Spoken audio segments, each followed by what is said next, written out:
Cuando cobré conciencia de mí mismo, me hallé a bordo de una góndola que navegaba por un mar calmo de agua negra como la brea. Por encima de mí se abría un malsano cielo rojizo, salpicado de anómalas nubosidades. Miré hacia atrás y me percaté de que no me encontraba solo. Una oscura entidad de rostro velado y ataviada con una larga túnica negra hacía en sus manos decrépitas un gran remo con el que dirigía la pequeña embarcación. A la distancia se veía cómo descollaba una costa de abruptos acantilados de roca volcánica. Mirando hacia el frente, me percato de que no muy lejos de donde nos encontramos hay una imponente edificación que emerge de entre las aguas y se eleva a unos 50 metros de altura, la cual aparentemente es nuestro punto de destino. La forma y proporciones de esta edificación eran muy similares a las del Coliseo romano. Sin embargo, su manufactura de un extraño metal oscuro de misteriosa iridiscencia verdosa y sus extrañas ornamentaciones denotaban que de resto era un tipo de arquitectura que poco o nada tenía que ver con lo alguna vez hecho o concebido por el hombre.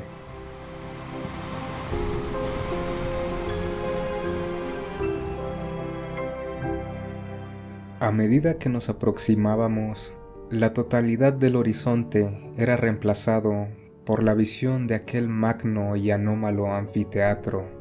En los múltiples pisos de su fachada se abrían extensas hileras de arcos separados entre sí por grandes pilares.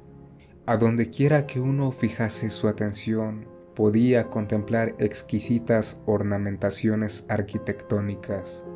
Me impresionaron sobremanera sus vastos bajorrelieves, tallados con una maestría y expresión artística sublime.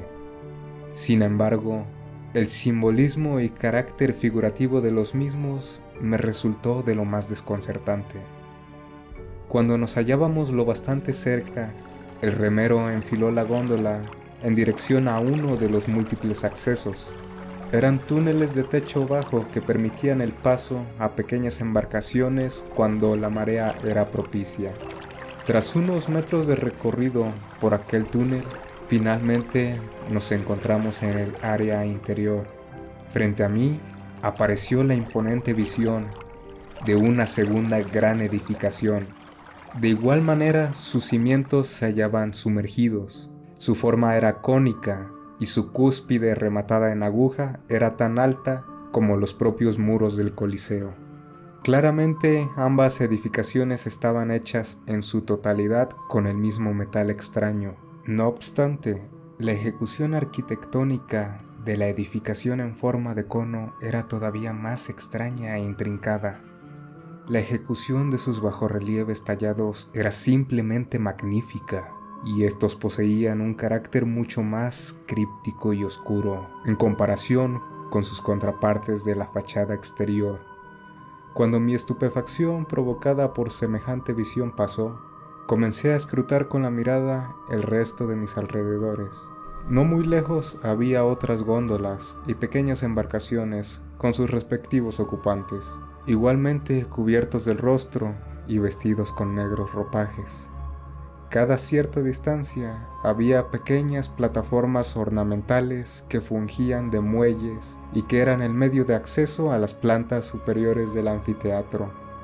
La edificación en forma de cono ocupaba una gran parte del espacio que correspondería a la arena, de modo tal que las embarcaciones quedaban relegadas a un espacio más bien parecido a un ancho canal que rodeaba por completo a la edificación central. Posteriormente enfoqué mi atención hacia la parte más alta de los muros internos del anfiteatro. No había gradas. En su lugar se abrían largas terrazas y balcones concéntricos a lo largo de los múltiples pisos. Todos estaban ocupados por grandes multitudes de misteriosas entidades que se agolpaban a las balaustradas. La totalidad de ellos mantenía sus rostros velados con extrañas máscaras, y también vestían holgados atuendos de telas oscuras y de aparente uso ceremonial. Algunos de ellos portaban báculos y bastones. Otros sostenían lo que parecían ser incenciarios ornamentados, y otros tantos traían consigo objetos que no supe identificar, pero que igualmente denotaban alguna especie de uso ritualista. Se respiraba un aire de solemnidad en el recinto, pero también una más que evidente expectación. La atención de todos los presentes se centraba en la edificación cónica. Antes de poder conjeturar a qué se debía dicha expectación o cuál era el propósito de aquel pavoroso cónclave impío, una figura se destacó de entre todas las demás cuando emitió una vociferación que resonó a lo largo y ancho de todo el lugar y que rápidamente llamó la atención de todos los allí presentes. Aquella figura ocupaba un puesto en la terraza más alta, aparentemente reservada para la más distinguida alcurnia.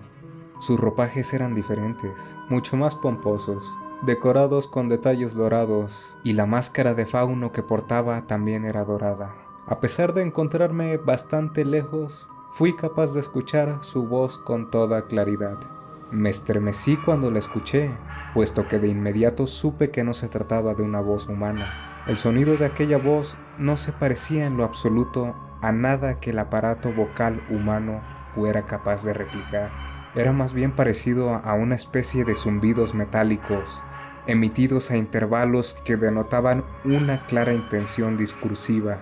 A pesar de nunca antes haber escuchado algo semejante, por alguna extraña razón, fui capaz de comprender lo que significaban aquellos zumbidos metálicos, y por lo tanto saber lo que aquel ser comunicaba a su audiencia.